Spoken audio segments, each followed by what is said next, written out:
Shalom. Saya bersukacita sekali pada saat ini bisa fellowship rahasia kegerakan Kitab Wahyu. Pertama-tama saya mengucapkan selamat Natal dan menjelang tahun baru. Saudaraku yang dikasihi Tuhan, berulang-ulang di dalam pemberitaan firman yang saya sampaikan, kalau kita Natalan saat ini bukan sekedar kita bernostalgia bahwa Tuhan Yesus penyelamatku 2000 tahun yang lalu, Tuhan Yesus penolongku, Tuhan Yesus terang dunia. Itu betul, saudaraku. Tetapi di akhir zaman akan ada satu rencana Tuhan yang harus kita kerjakan. Dan itu merupakan kesempurnaan dari misi kedatangan Tuhan Yesus Kristus 2000 tahun yang lalu. Saya akan menyampaikan tema pada khotbah pada malam hari ini. Saya beri judul masa-masa penantian. Saudara, saya memberitahu saudara, saat ini kita berada di masa-masa penantian.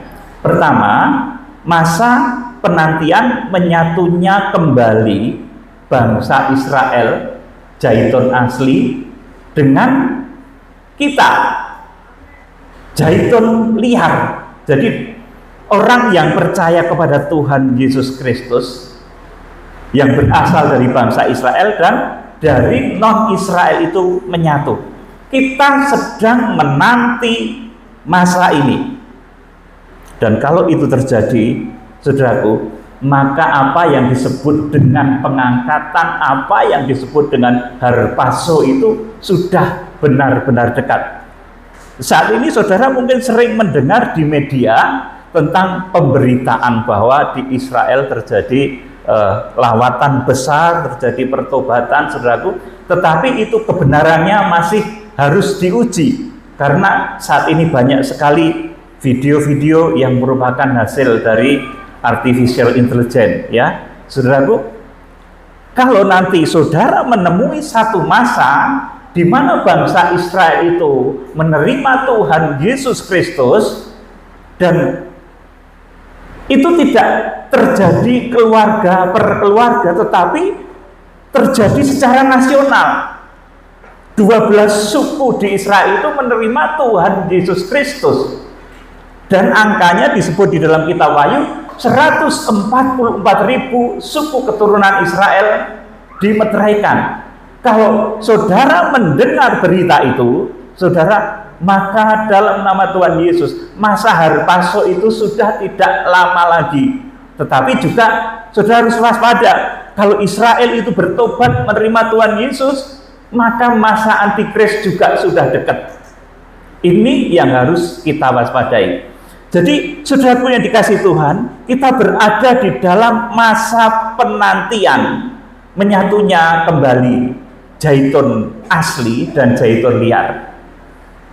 Rukunnya kembali, saudaraku, antara musuh bebuyutan. Karena Israel itu banyak dosa, saudaraku. Dosa apa? Karena tidak menerima Tuhan Yesus Kristus. Sampai di dalam Roma pasal 11 itu dikatakan, oleh karena Injil, Israel itu menjadi seteru Allah. Jadi Israel itu memang banyak dosanya. Dan kita harus punya beban untuk menjangkau, untuk mempertobatkan, untuk menginjili bangsa Israel. Inilah kegerakan kuda putih yang tadi di awal sudah kita dengarkan lagunya, juga dari puji-pujian kor bersama tadi. Kegerakan kuda putih itu kegerakan untuk pertobatan bangsa Israel, dan saudara harus punya beban untuk itu. Sebab kalau kita tidak punya beban untuk itu, saudaraku, maka betapa mirisnya kita ini, saudaraku. Memang menyatunya bangsa Israel dengan kita, bahkan juga dengan Tuhan Yesus, karena bangsa Israel itu meskipun di sana Tuhan Yesus lahir, tetapi di sana Tuhan Yesus itu ditolak. Makanya Israel itu berdosa terhadap Injil. Tetapi di akhir zaman, Israel yang sedemikian berdosa itu harus dikasihi. Nah, menurut pikiran pada umumnya kan, bangsa Israel itu, wah, itu nggak perlu dikasihi, nggak perlu diinjili, sudah biar apa adanya, saudaraku. Tidak ada beban untuk menginjili Israel. Padahal di akhir zaman itu ada amanat yang dituliskan dalam Roma pasal 11 ayat 25 sampai 31. Kita itu sebagai zaitun liar diberi amanat oleh Tuhan menjangkau bangsa Israel. Sampaikan ini kepada teman-teman saudara, sampaikan ini kepada sahabat-sahabat saudara di Indonesia, bahkan di seluruh penjuru dunia. Kita yang orang-orang non-Israel itu harus punya beban untuk bertobatnya bangsa Israel menerima Injil. Saya memulai dengan langkah pasti, langkah nyata, bukan khayalan. Kegerakan kuda putih itu mulai saya canangkan dan saya kerjakan, kita bersama kerjakan. Tidak elok kalau saya cuma bilang saya, karena itu bersama saudara. Tim kegerakan kuda putih gelombang pertama di sini ada tentunya, kemudian tim kegerakan kuda putih gelombang kedua, dan itu semua membawa hasil, saudaraku. Lewat doa pemeteraian yang kita lakukan dalam kegerakan kuda putih gelombang pertama, memang terjadi gelombang spiritual yang dahsyat untuk pertobatan Israel. Bahkan pemimpin-pemimpin di sana dijamah oleh Tuhan. Kemudian lewat gelombang kedua dari kegerakan kuda putih, saudaraku, kita berhasil menghimpunkan mereka dalam satu persekutuan. Kita bersekutu dengan orang-orang asal bangsa Israel, saudaraku, di mana kita memberitakan, ayo ajak saudara-saudaramu 12 suku bangsa Israel itu supaya menerima Tuhan Yesus. Sebab yang menerima Tuhan Yesus, saudaraku, di Israel itu 1%. Jadi kalau ada 7 juta dari penduduk Israel saat ini, maka 1%-nya berapa? Kecil sekali, saudaraku. Dan tanda nanti yang akan menjadi tanda pasti dan bisa kita pegang bahwa masa pengangkatan atau orang sebut Repce, kalau bahasa aslinya itu harpazo, itu sudah dekat. Tandanya kalau Israel bertobat. Nah, ini masa-masa penantian. Dan kalau terjadi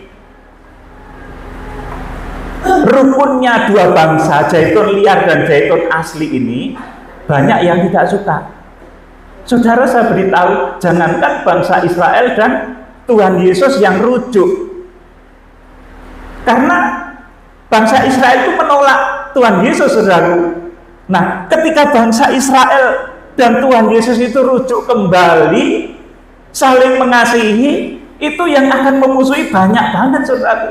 Israel itu nggak pantas diampuni. Israel itu berdosa. Israel sudah menyalibkan Kristus, saudaraku. Jangankan, saudaraku, seperti itu. Saudara yang di dalam keluarga saudara, dalam persekutuan, di tengah-tengah perhimpunan saudara, kalau saudara itu bisa rukun, itu ada orang yang dengki.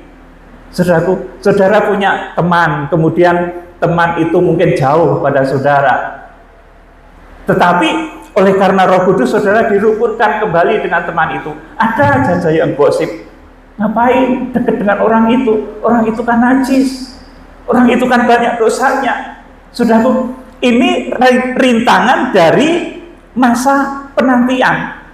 Jadi kita berada di masa penantian, saudaraku. Maaf, saya minum dulu. Ini ciri khas saya, bukan iklan ini, saudaraku. Ya, kebetulan saja ini tapi bukan iklan ya, saudaraku. Jadi di masa penantian ini rawan, saudara, rawan sekali. Banyak ajaran-ajaran yang tidak menentu, yang membuat kekristenan di akhir zaman itu bingung. Kalau saudara menanti segala sesuatu itu berada pada posisi yang rawan. Saudara, misalkan kaum muda menunggu pasangan yang pasti, ya saudaraku, kan Adam itu dahulu menanti Hawa juga lama, saudaraku. Tidak kemudian langsung dua-duanya jadi gitu, enggak, saudaraku, lama. Adam itu menanti Hawa lama. Dan ketika Tuhan itu menguji Adam, saudaraku, Adam itu harus sabar sampai betul-betul ketemu jodoh yang sepadan, ketemu inilah tulang dari tulangku, inilah daging dari dagingku.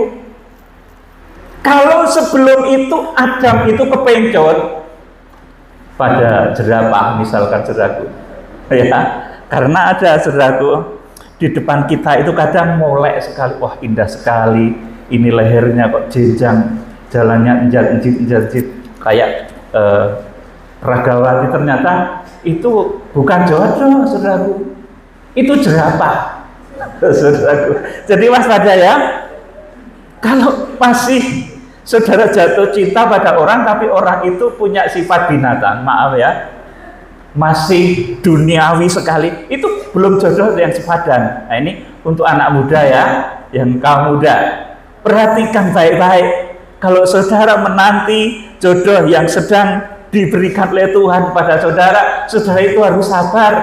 Jangan kepencut sama lenggak-lenggoknya, jangan-jangan jerapah, saudaraku. Jangan terpana pada putihnya, jangan-jangan sapi, saudaraku. Ya, ini rawannya masa penantian. Kita menanti pengajaran di akhir zaman yang bisa membawa kita kepada harpaso, kepada pengangkatan, di mana kita diubahkan oleh Tuhan dalam sekejap mata.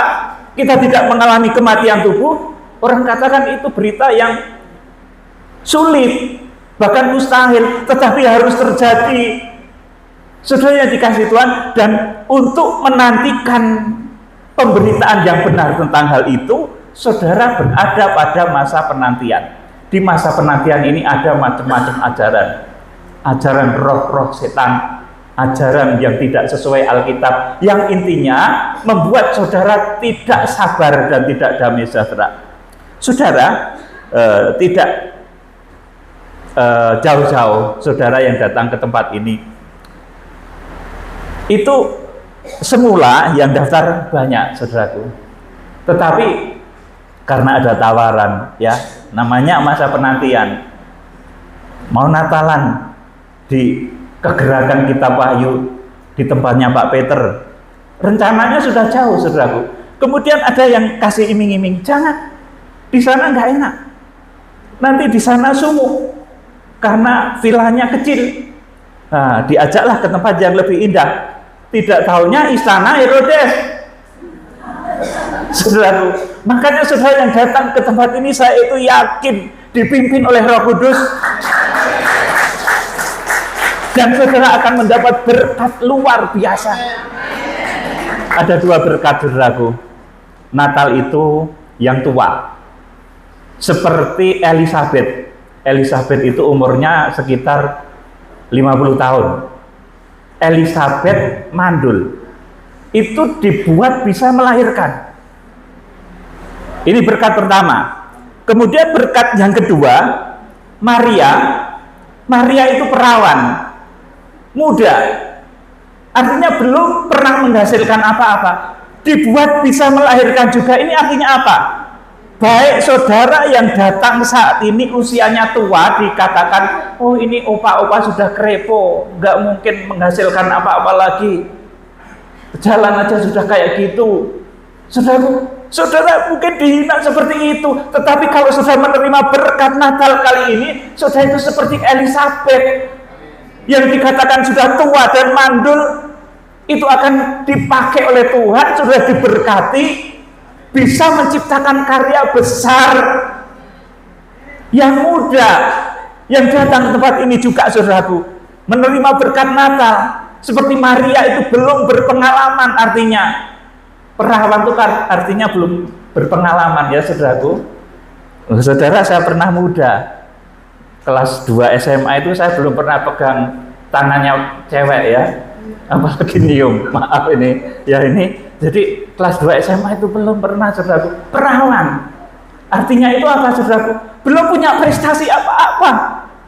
Tetapi saudara yang masih dalam kehidupan seperti perawan itu, saudara yang dianggap belum punya pengalaman, kamu masih kecil, mana bisa kamu melayani Tuhan?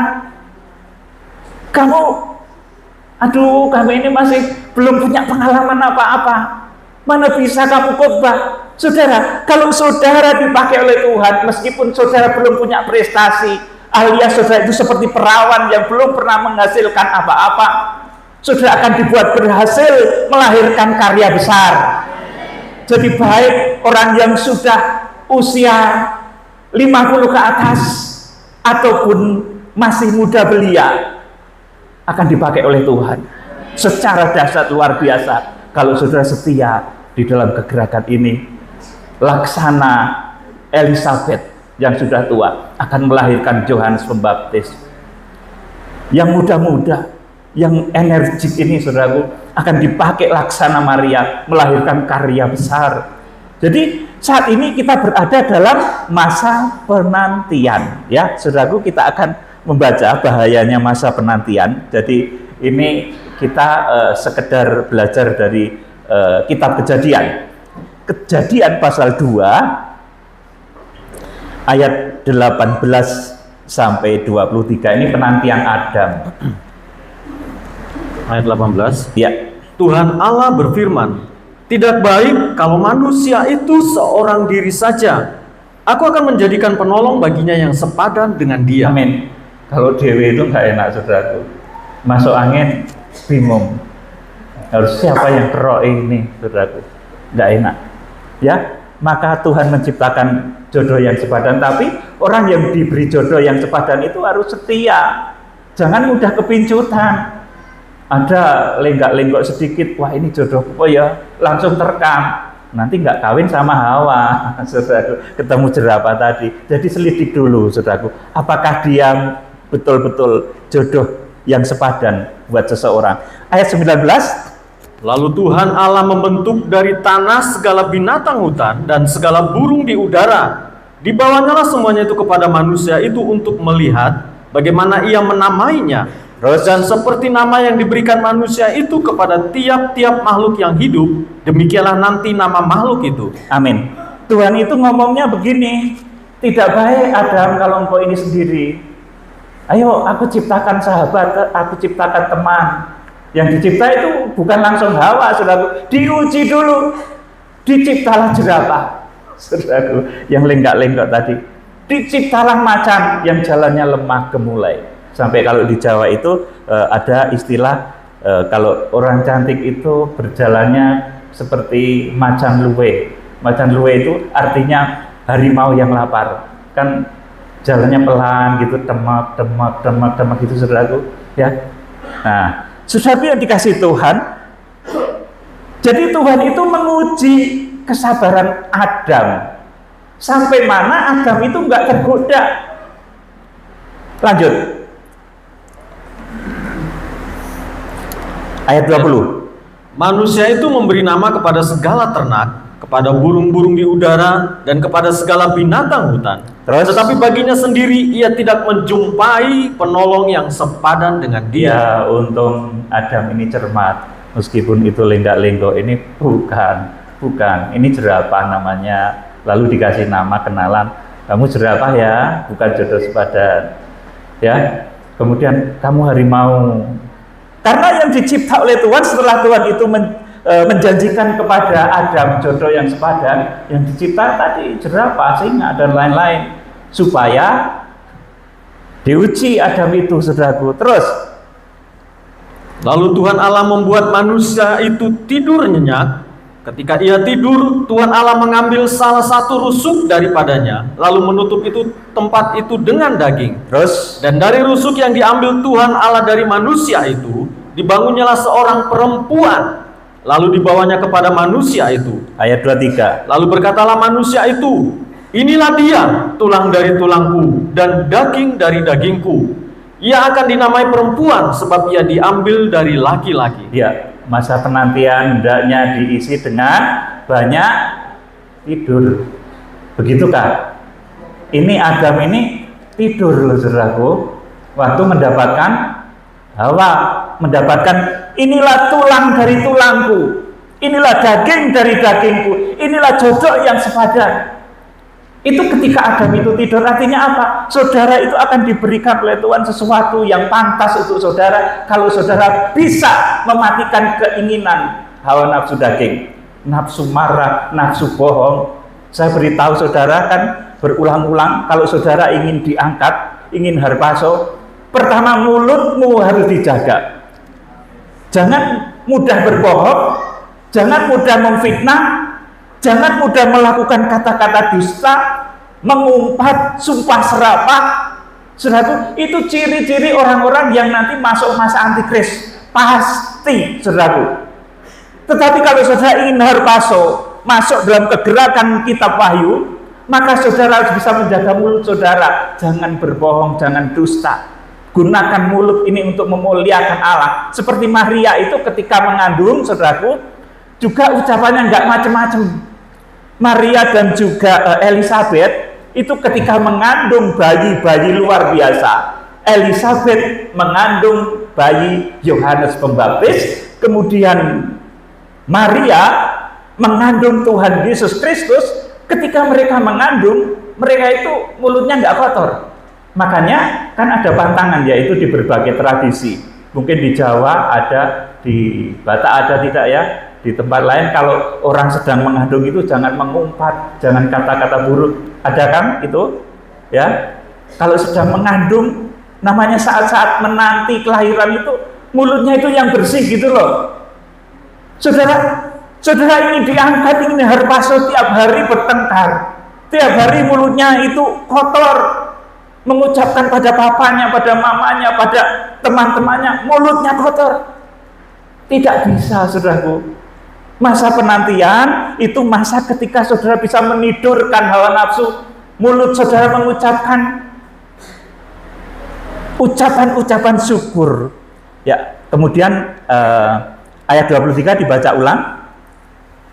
Ayat 23. Ya. Lalu berkatalah manusia itu, inilah dia, tulang dari tulangku dan daging dari dagingku.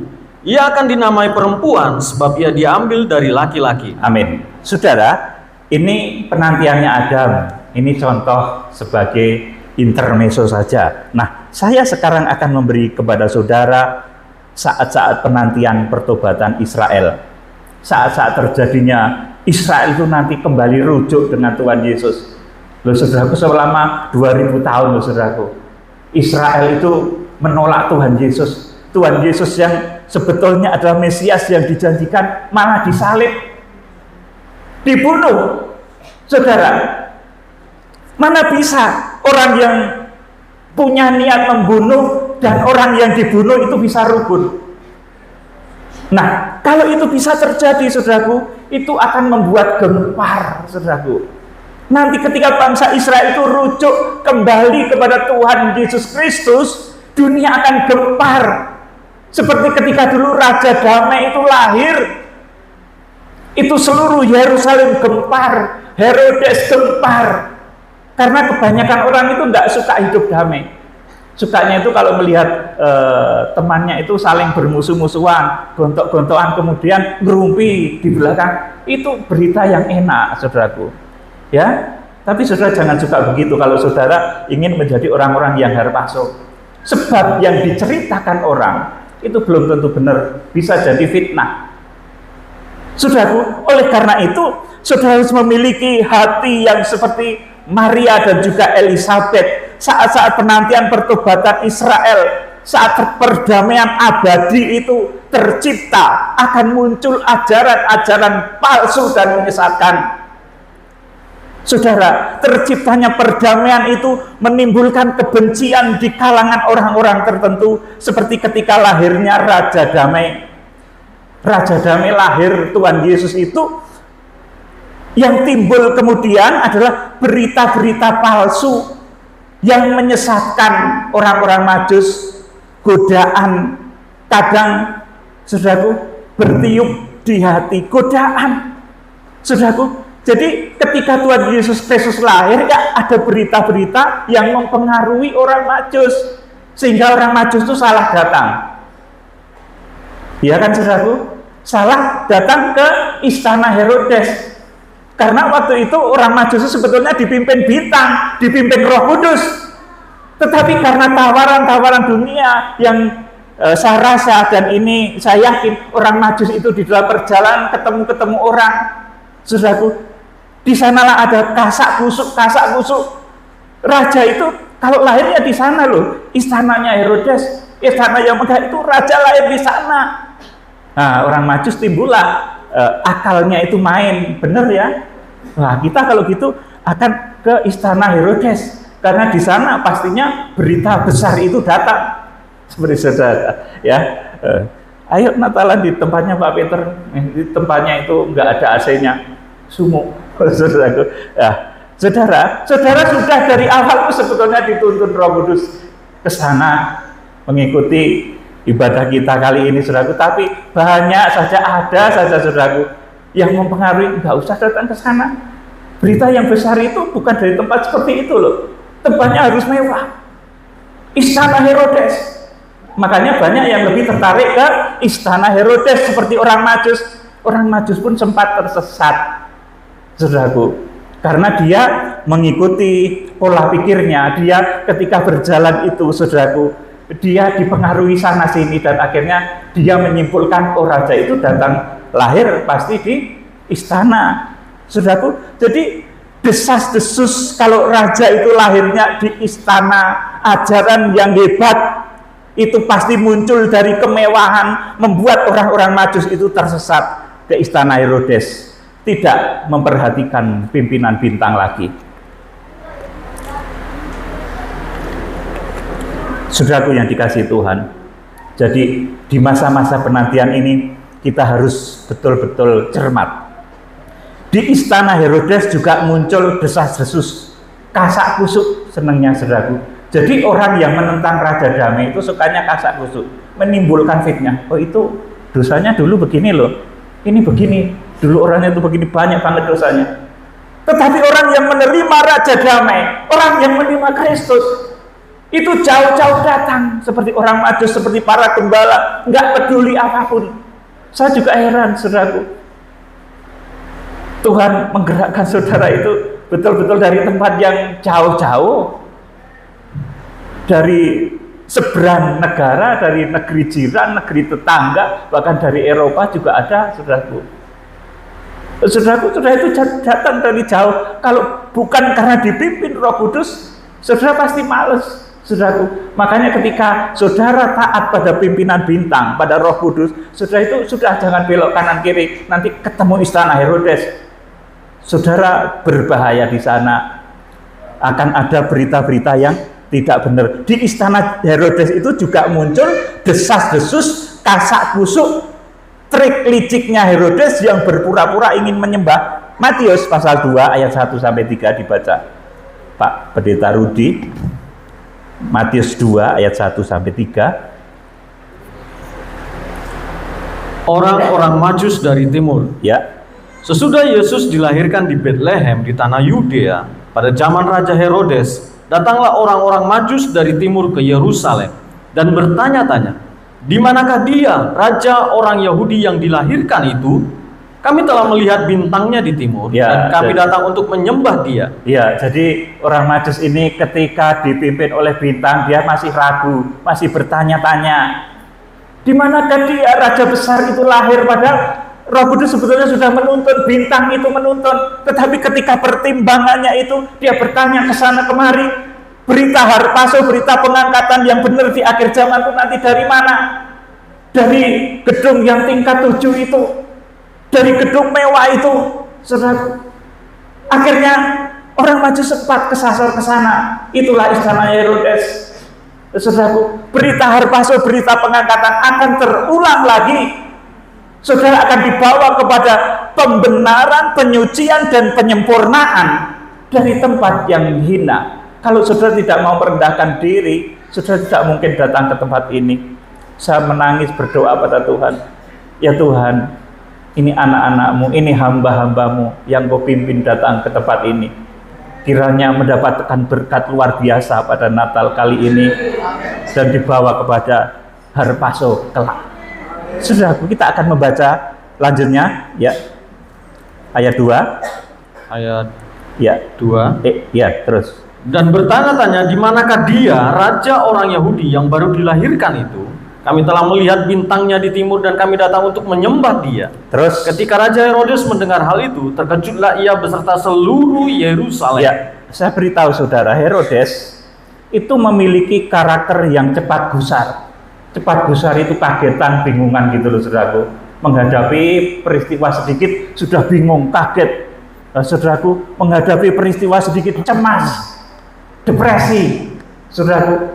Jadi mudah mengalami sesuatu yang membuat pikiran Herodes itu iri begitu, saudaraku.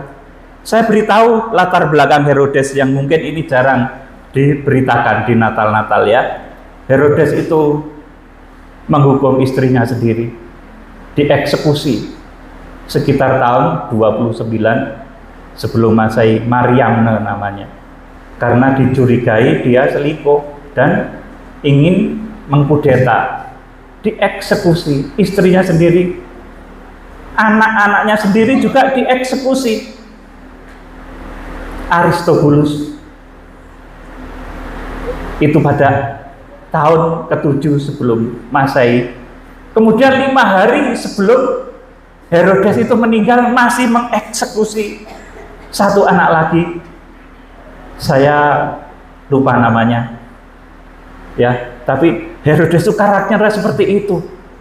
Saudaraku, jadi di dalam kerajaan Herodes itu adanya curiga dan curiga.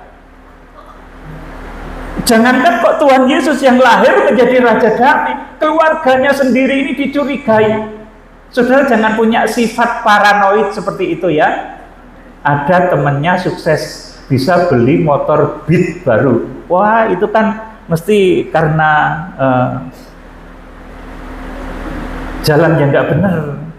Saudaraku, ada teman saudara bisa beli mobil baru, kemudian saudara, wah itu pasti korupsi. Saudaraku, jadi selalu ada perasaan-perasaan yang nggak benar. Tidak mau kalau anak buahnya itu bertumbuh. Itu karakter Herodes, saudaraku. Baik pemimpin dunia maupun pemimpin spiritual, kalau melihat anak buahnya berkembang dan tidak suka, dia sedang disusupi roh Herodes. Herodes itu maunya ya, wah aku tuh paling hebat, aku sendiri yang ngerti. Wah, aku kan membangun bait Allah, aku kan merehab bait Allah. Herodes memang merehab bait suci Allah, saudaraku. Tetapi sifatnya yang paranoid seperti itu, saudaraku, membuat Herodes ini jatuh dalam dosa. Saudara jangan paranoid ya. Sebentar-sebentar curiga, suaminya sendiri dicurigai, istrinya dicurigai, anaknya dicurigai, temannya dicurigai, apa-apa sedikit dicurigai, takut mengancam jabatannya, takut mengancam wibawanya. Saudara, Matius 2 ayat 7 sampai 8. Ini kisah lanjut. Ayat yang ke-7. Matius 2 ayat 7 sampai 8 ya. Lalu dengan diam-diam Herodes memanggil orang-orang Majus itu dan dengan teliti bertanya kepada mereka, terus bila mana bintang itu nampak.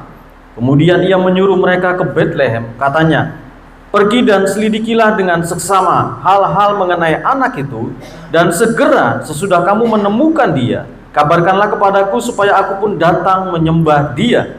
Amin. Saudaraku, jadi demikian pula saat menunggu pertobatan Israel, akan banyak ajaran-ajaran palsu yang intinya adalah memecah belah.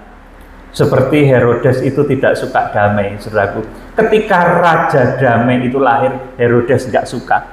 Ketika kita menanti pertobatan Israel, menanti masa-masa harpaso, itu akan banyak sekali ajaran-ajaran palsu yang intinya adalah memecah belah, tidak menyukai perdamaian. Ada beberapa cerita, saudaraku, beberapa rekan jemaat juga hamba Tuhan ketika mau datang kepada persekutuan yang kecil ini, rintangannya ada saja, saudaraku. Ada saja, saudaraku yang dikasihi Tuhan. Jadi demikian pula saat menunggu pertobatan bangsa Israel, akan banyak ajaran-ajaran palsu yang intinya memecah belah, tidak menyukai perdamaian. Di dalam pikiran orang, Israel itu pokoknya tidak layak diampuni gitu loh, saudaraku. Kan memang seperti itu adanya saat ini. Israel itu nggak layak diampuni, nggak usah diinjili. Nah, Tetapi kita diberi amanat oleh Tuhan untuk menginjili bangsa Israel. Makanya saya senang dalam kegerakan Kuda Putih kita menjangkau bangsa Israel, dan saya berharap pertobatan besar bangsa Israel ini segera terjadi dan terlaksana di zaman kita ini. Saudaraku yang dikasihi Tuhan, jadi nabi-nabi palsu itu juga akan membawa ajaran-ajaran yang memecah belah, ajaran-ajaran yang tidak alkitabiah, tidak seturut dengan Roh Kudus, membawa desas-desus bahwa menginjil Israel itu nggak penting. Saudaraku, buat apa nginjil Israel, habis-habisin duit? Memang ke Israel itu butuh duit banyak ya saudaraku, memang butuh. Tapi Tuhan cukupi loh saudaraku. Luar biasanya itu. Tuhan bahkan nggak membuat kita ini kekurangan.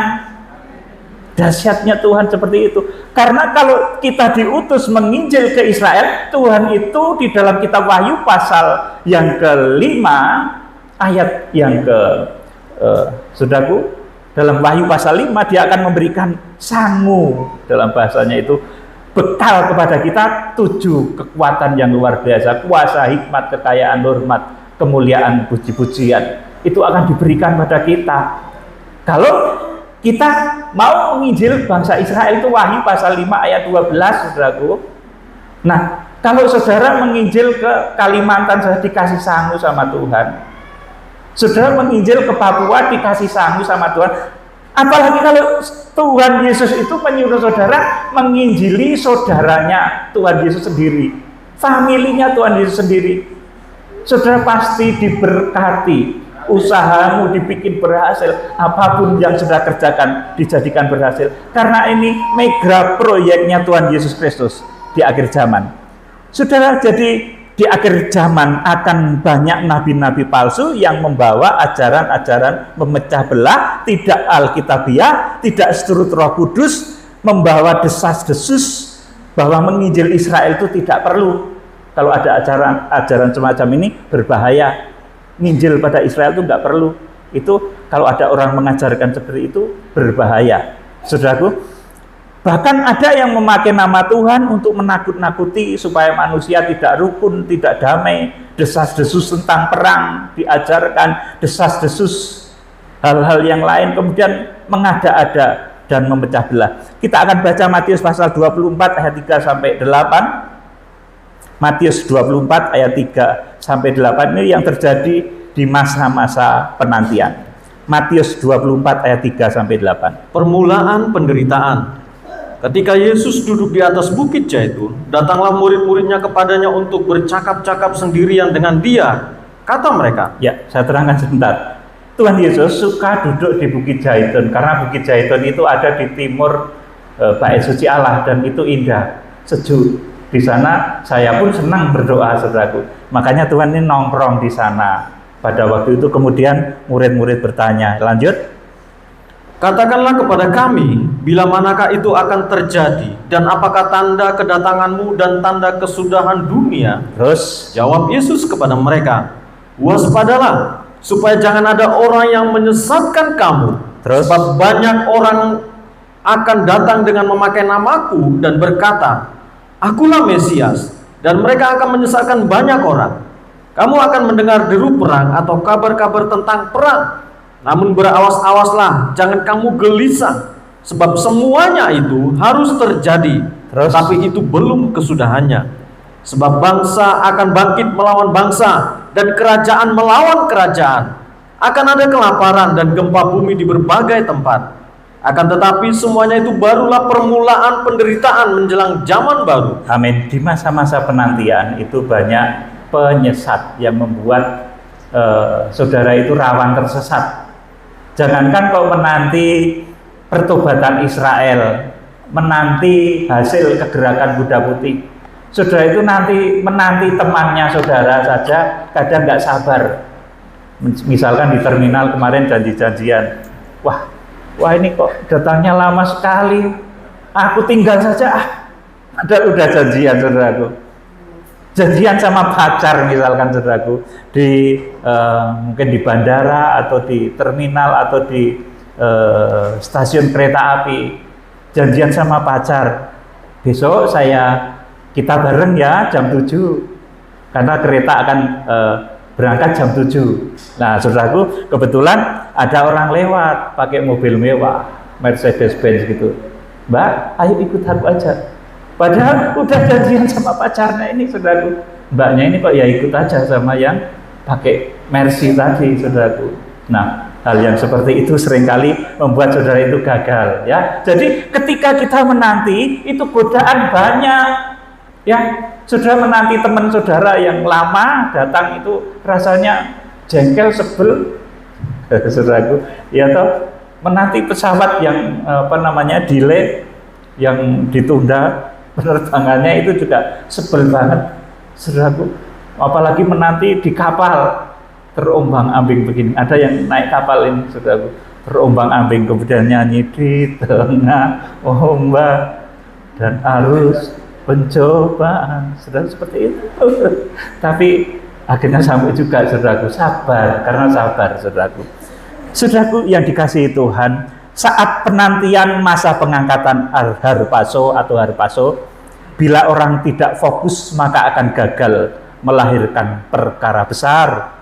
Menanti masa harpaso itu seperti perasaan seseorang wanita yang sedang menanti melahirkan anak juga. Jadi orang akan melahirkan keberhasilan, apalagi orang menanti pengangkatan atau harpaso.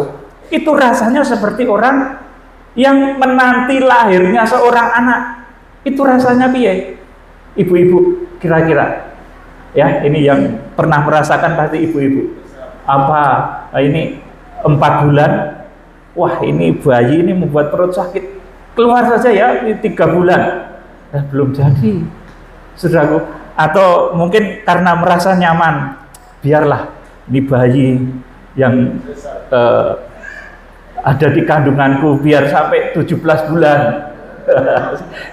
Jadi saudaraku, orang menanti itu betul-betul, saudaraku, kalau menanti sesuatu yang luar biasa, saudara menanti hasil maksimal dari pekerjaanmu, saudara menanti hasil maksimal dari apa yang saudara cita-citakan, saudara menanti masa harpaso, itu rasanya seperti orang yang melahirkan. Seperti itu, saudaraku. Jadi maka aktivitasnya sangat terbatas, dan melahirkan terbaik juga adalah melahirkan yang tepat pada waktu dan tempatnya. Jadi melahirkan yang baik itu melahirkan yang tepat pada waktu dan tempatnya, ya kan. Kalau melahirkan di becak ya nggak enak toh, saudaraku. Jadi namanya melahirkan itu biasanya di tempat yang nyaman. Tapi Tuhan Yesus juga di palungan. Palungan itu nyaman juga, saudaraku. Saudaraku, karena supaya orang-orang itu mau rendah hati bahwa berita yang benar, pengungkapan rahasia firman yang dahsyat itu tidak selalu datang dari istana, tapi dari tempat yang bau. Palungan itu bau, saudaraku. Kemarin ketika saya di tempat ini, wah, ini gimana ini? Kok ada sedikit bau ya? Tidak apa-apa, Bethlehem itu begitu. Saudaraku, dulu orang Majus itu, bayangin datang ke sana juga seperti itu, saudaraku. Para gembala, kalau orang Majus sudah di rumah ya, saudaraku. Para gembala itu datang ketika Tuhan Yesus di palungan, saudaraku. Jadi nggak enak, suasana betul-betul nggak enak, saudaraku. Tapi disitulah berita yang benar itu muncul. Disitulah berita kebenaran, disitulah pendamaian itu terjadi. Saudaraku yang dikasihi Tuhan Yesus Kristus, jadi aktivitas dari orang yang melahirkan, menanti kelahiran seorang anak itu terbatas. Jadi tidak bisa sesuka hatinya melahirkan di bulan yang keempat, bulan yang ke-17 itu tidak bisa, saudaraku. Kecuali dengan sesar ya, itu pun ada perhitungannya, nggak boleh sembarang bulan juga, saudaraku. Saudaraku yang dikasihi Tuhan, jadi melahirkan itu juga harus pada tempat dan tepat yang tepat. Kemudian teladan Maria ketika menanti kelahiran Kristus itu juga sabar, dicurigai, dituduh, saudaraku. Dia pertama bahkan Yusuf sendiri curiga, jangan-jangan ini hamil di luar dengan orang lain. Ini Yusuf sendiri curiga seperti itu. Kalau Yusuf yang adalah suaminya sendiri saja curiga, sudah bisa bayangkan orang lain kira-kira gimana waktu itu. Yusuf itu suaminya curiga, apalagi orang lain. Itu pasti menjelek-jelekkan Maria. Oh, ini pasti berzina, pasti begini, pasti perbuatannya kotor, najis. Maria pada saat penantian menghadapi masa-masa seperti itu. Ketika saudara berada dalam masa-masa penantian di akhir zaman, saudara juga menghadapi masa-masa seperti itu. Saudara dihakimi, dijustifikasi, wah itu orang kotor, wah itu nggak benar, dan lain sebagainya. Saudaraku, jadi teladan ketika Maria juga Elizabeth itu melahirkan betapa luar biasanya. Kita akan membaca Matius pasal 1 ayat 18 sampai 23 ya. Sorry, maaf. Kita akan membaca saja sikap dari orang-orang yang sedang mengandung, orang yang sedang menanti, itu memiliki sikap yang seperti apa. Nanti itu dibaca di dalam Lukas pasal 1 ayat 39 sampai 45 ya. Jadi orang yang akan melahirkan itu tidak boleh berkata buruk, tidak boleh berkata dusta, dan segala yang tidak pantas. Kalau saudara sedang memiliki proyek rencana besar di dalam apapun yang saudara kerjakan, saudara harus menjaga mulut saudara. Kemudian Elizabeth itu mengandung Yohanes Pembaptis. Elizabeth ini senior, saudaraku, tua, tetapi juga disebut mandul. Sudah mungkin di sini ada yang usianya di atas 50, dikatakan orang, wah ini nggak mungkin potensi lagi, buat apa nampung orang kayak gini. Saudaraku, dikata-katain kayak gitu, tapi Elizabeth bisa melahirkan. Artinya dia masih bisa memberikan sesuatu yang berarti, berkarya, menghasilkan buah-buah dalam hidupnya. Ini Elizabeth. Kemudian Maria, seperti tadi saya sampaikan di awal, Maria itu menggambarkan kehidupan yang masih polos, belum berpengalaman. Itu akan dibuat berhasil pula, bisa menghasilkan karya yang besar. Saudaraku yang dikasihi Tuhan, jadi Elizabeth itu sudah tua ya, usianya mungkin sekitar 40 tahun lebih, 50 bahkan. Kemudian Maria itu disebut perawan, jadi sekitar 16 atau 17 tahun. Kita akan membaca Injil Lukas pasal 1 ayat 39 sampai 45. Maria dan Elizabeth. Ya. Beberapa waktu kemudian berangkatlah Maria dan langsung berjalan ke pegunungan menuju sebuah kota di Yehuda. Di situ ia masuk ke rumah Zakaria dan memberi salam kepada Elizabeth. Dan ketika Elizabeth mendengar salam Maria, melonjaklah anak yang di dalam rahimnya, dan Elizabeth pun penuh dengan Roh Kudus. Lalu berseru dengan suara nyaring, diberkatilah engkau di antara semua perempuan, dan diberkatilah buah rahimmu. Siapakah aku ini sampai ibu Tuhanku datang mengunjungi aku? Sebab sesungguhnya ketika salammu sampai kepada telingaku, anak yang di dalam rahimku melonjak kegirangan. Dan berbahagialah ia yang telah percaya, sebab apa yang dikatakan kepadanya dari Tuhan akan terlaksana. Amin. Elizabeth ini mewakili orang-orang yang sudah sepuh, sudah tua, dianggap tidak berpotensi lagi, dianggap sudah pensiun, dianggap tidak bisa menghasilkan apa-apa lagi.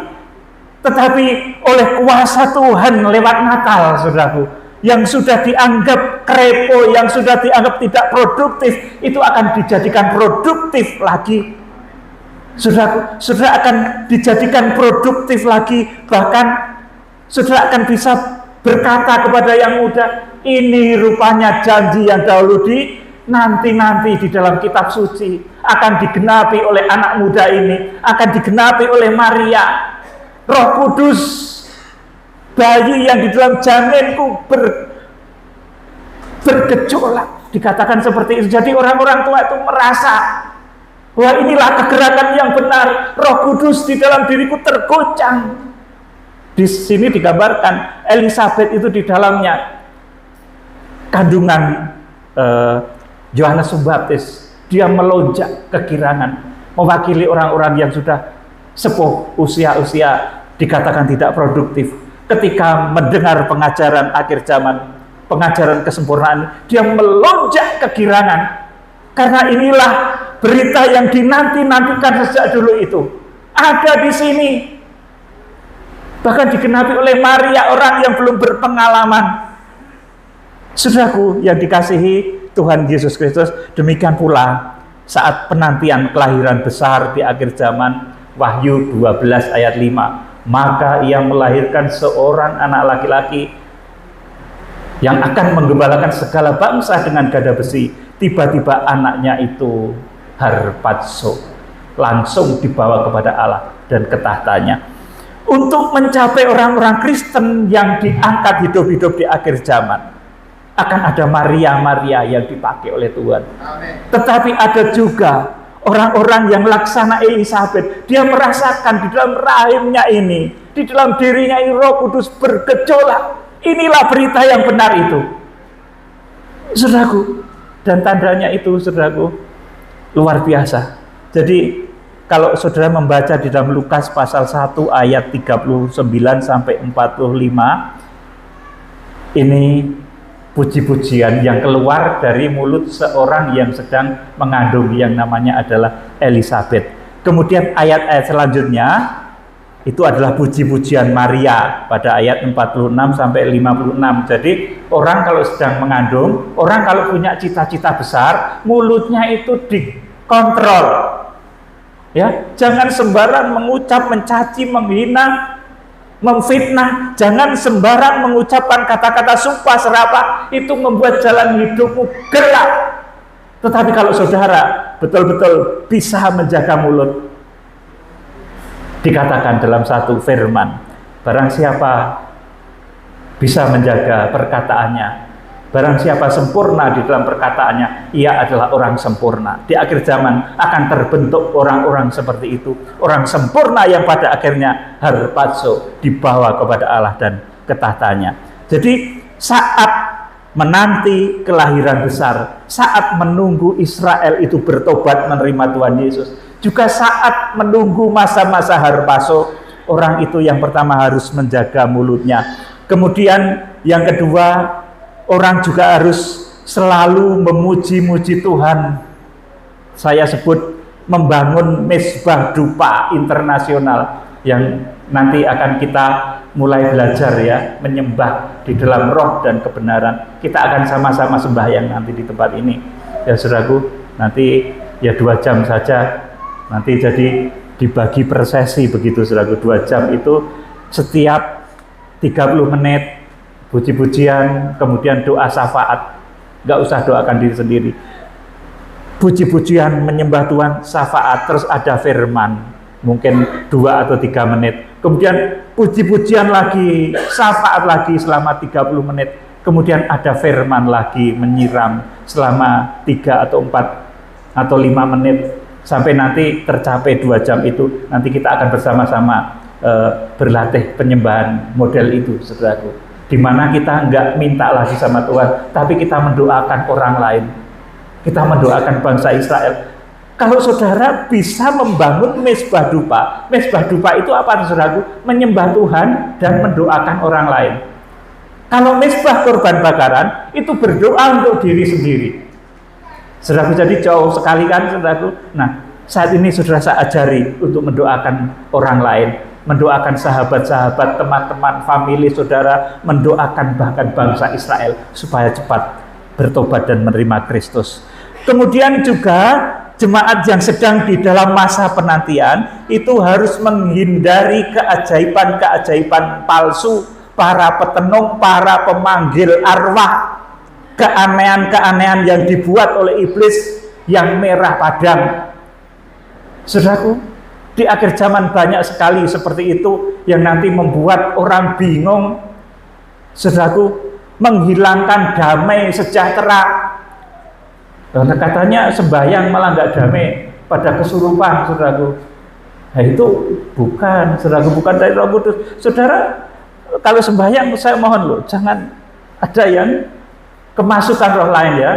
Saya bestraba bisa-bisaan kalau dimasuki roh lain. Sembahyang, mari kita mengadakan satu penyembahan kudus di hadirat Tuhan. Kita menyembah dengan ketulusan. Kalau di dalam Wahyu pasal 12 itu digambarkan Wanita itu mengandung dan akan melahirkan seorang anak laki-laki. Ia mengerang kesakitan. Wanita yang sedang mengerang kesakitan itu suaranya seperti apa? Ibu-ibu ngerti? Apa menghujat gitu? Wes, jangkrik ini, papanya nggak mau tungguin aku. Saudaraku, ini bukan kata-kata orang yang mengandung, yang mau melahirkan. Wahyu 12 itu wanita yang mengerang akan melahirkan. Itu mulutnya, saudaraku, dia mengerang, dia melantunkan puji-pujian seperti Elizabeth dan Maria tadi. Mulutnya nggak keluar kata-kata kotor. Saat mengandung, mau lahir, mau keluar anaknya malah mengumpat. Saudaraku, bahaya itu. Jangan, ya. Saudara yang ibu-ibu pasti ngerti ketika mau melahirkan itu teriakannya piye, saudaraku. Diingat ya, mungkin ibu-ibu, mamanya anak saya juga pernah merasakan ketika melahirkan anak itu seperti apa, teriakannya seperti apa. Saya dengar juga, saudaraku. Teriakannya kecil sampai nggak bisa karena napasnya seperti mau habis begitu, saudaraku, nggak kuat lagi hampir-hampir, saudaraku. Jadi seperti itu. Kita akan menerapkan metode penyembahannya mempelai. Wanita yang mengandung, saudaraku, meskipun kecil, suaranya tidak keras, tetapi memiliki kekuatan power yang dahsyat. Dalam Wahyu pasal 8, ketika penyembahan internasional itu terjadi, saudaraku, maka di bumi kemudian meledaklah bunyi gurun halilintar disertai gempa bumi. Saya tidak mengharap gempa bumi ya, saudaraku. Ini dekat gunung loh, saudaraku. Ya, jangan ya. Ya. Saya tidak mengharap hal-hal buruk, tetapi meskipun ada sesuatu yang tidak baik, saudara pasti dilindungi. Kembali selamat, sehat, dan diberkati Tuhan. Saudara, sebagai ayat terakhir kita akan membaca saat penantian di akhir zaman ketika kita menunggu saat kelahiran besar. Wahyu pasal 8 ayat 1 sampai 5. Wahyu 8 ayat 1 sampai 5. Meterai yang ketujuh. Dan ketika anak domba itu membuka meterai yang ketujuh, maka sunyi senyaplah di surga, kira-kira setengah jam lamanya. Terus, lalu aku melihat ketujuh malaikat yang berdiri di hadapan Allah, dan kepada mereka diberikan 7 sangkakala. Maka datanglah seorang malaikat lain, dan ia pergi berdiri dekat mezbah dengan sebuah pedupaan emas, dan kepadanya diberikan banyak kemenyan untuk dipersembahkannya bersama-sama dengan doa semua orang kudus di atas mezbah emas di hadapan takhta itu. Amin. Saudaraku, jadi menjelang Har Paso itu akan ada bulan-bulan di mana orang-orang Kristen akan mengadakan penyembahan, membangun mezbah dupa internasional. Kita bersatu di dalam roh dan kebenaran, menyembah Tuhan. Saudaraku, ini akan menciptakan kekuatan yang begitu besar. Ayat yang keempat, maka naiklah asap kemenyan bersama-sama dengan doa orang-orang kudus itu dari tangan malaikat itu ke hadapan Allah. Ya, doa ini adalah doa syafaat, saudaraku, bukan doa pribadi ya. Nanti banyak-banyak syafaat saja ya, saudaraku. Kita akan belajar bersama. Karena kekuatan dari mezbah dupa ini nanti akan menggoncang bukan hanya hati manusia, tapi dunia, tapi hatinya bangsa Israel pun akan digoncang. Dan terima Tuhan Yesus Kristus. Kita akan membaca ayat yang ke-5 ya, dibaca ayat 5 lagi. Lalu malaikat itu mengambil pedupaan itu, mengisinya dengan api dari mezbah dan melemparkannya ke bumi. Maka meledaklah bunyi guru disertai halilintar dan gempa bumi. Amin. Ini kuat kuasa mezbah dupa emas, bukan mezbah korban bakaran. Ini mezbah dupa emas itu terletak di dekat ruang Maha Kudus. Jadi kalau kita membangun mezbah dupa internasional, penyembahan internasional, nanti bukan hanya hati manusia yang tergoncang, bukan hanya langit bumi tergoncang, hati bangsa Israel juga akan tergoncang dan secepatnya menerima Tuhan Yesus Kristus, sejumlah bilangan yang ditetapkan oleh Tuhan. Dan pada waktu itu pula nanti memang akan banyak ya terjadi bencana di muka bumi. Sebetulnya saya nggak mau mengucap ini ya saudaraku, tapi memang Alkitab menulis seperti itu. Ketika terjadi penyembahan internasional itu dikatakan di sini, maka meledaklah bunyi guruh disertai halilintar dan gempa bumi. Saudara, pada saat-saat penantian ini hendaknya kita menyucikan mulut kita yang pertama. Kemudian yang kedua, dijauhkan dari kita hal-hal yang seperti sifat-sifat Herodes, sifat-sifat paranoid, sifat iri, dengki, serai, sifat yang membuat orang tidak berkembang. Kalau melihat temannya berkembang, ikutlah senang. Melihat anak buahnya berkembang, ikutlah bersukacita. Melihat tetangganya berkembang, ikutlah sukacita juga, saudaraku. Ini menata hati. Kalau sudah bisa menata hati seperti itu, sudah bisa menjaga damai sejahtera di hatimu, sudah siap melahirkan perkara-perkara besar. Kesehatanmu dijamah Tuhan, sakit apapun disembuhkan. Tadi pagi ada yang sakit, didoakan semoga disembuhkan oleh Tuhan, luar biasa. Kemudian bahkan juga akan terjadi hal-hal yang dahsyat, sakit penyakitmu disembuhkan oleh Tuhan, berkat-berkat yang tidak pernah engkau bayangkan didatangkan oleh Tuhan secara luar biasa. Inilah berkat Natal pada saat malam hari ini. Kita masih akan lanjut besok bertemu di dalam pokok bahasan yang lebih dalam lagi. Kiranya Tuhan Yesus Kristus memberkati kita semua.